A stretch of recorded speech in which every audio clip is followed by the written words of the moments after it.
Gilly Bonny Online TV. Tanzania has come here because we are believers and support what Indaba has been doing for the last 30 years. We came to celebrate the 30th anniversary, and we came as a country because our country has undergone some very serious reformation with the new president, Excellency Dr. Samia Suluhu Hassan, have come to understand the potential of mineral resources we have for building the country economy. So she wanted us to come as a country. She wanted the private sector to work together with her government to come to Indaba to share the experience and to solicit networks of other like-minded partners who can come to invest in Tanzania, because we have come a long way in creating the conducive environment for investors who probably want to invest in Tanzania other than any other place in Africa.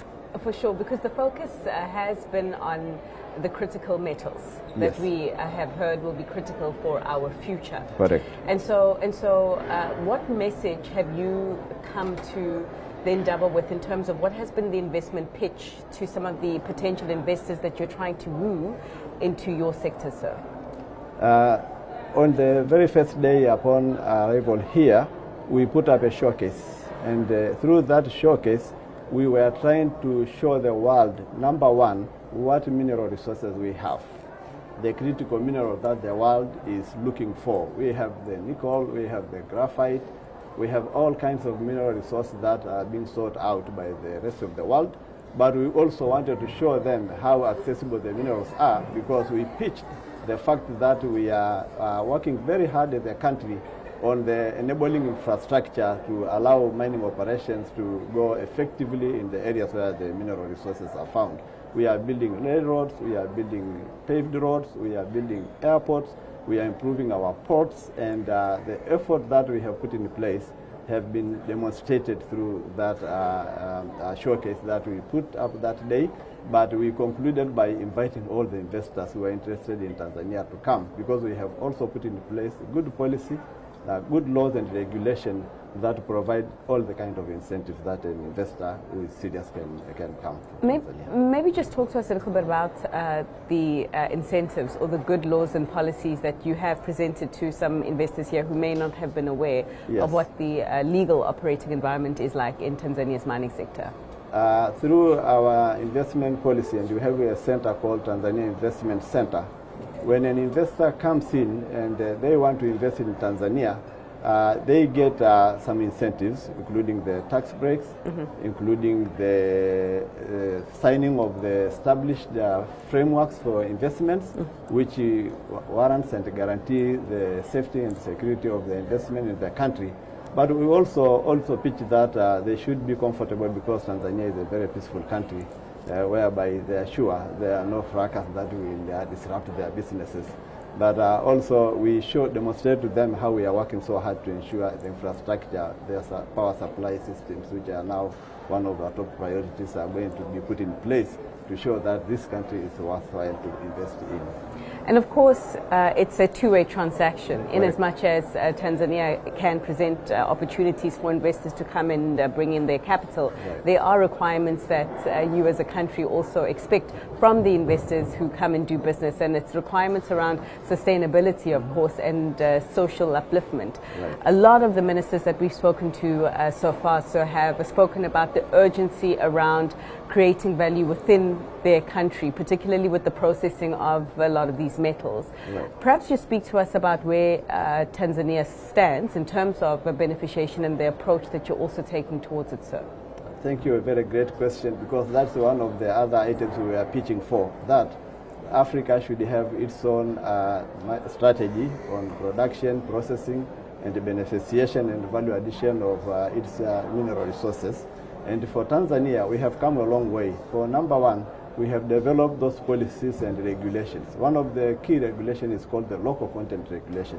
Through the local content regulation, all the investors who come in the country must first and foremost use the locally available resources, either manpower or other supplies that can be found. But where they have to order from outside, they have to partner with a company that may be able to import from outside the material they need. But the most important thing of all that I can share with you is the fact that Tanzania policy has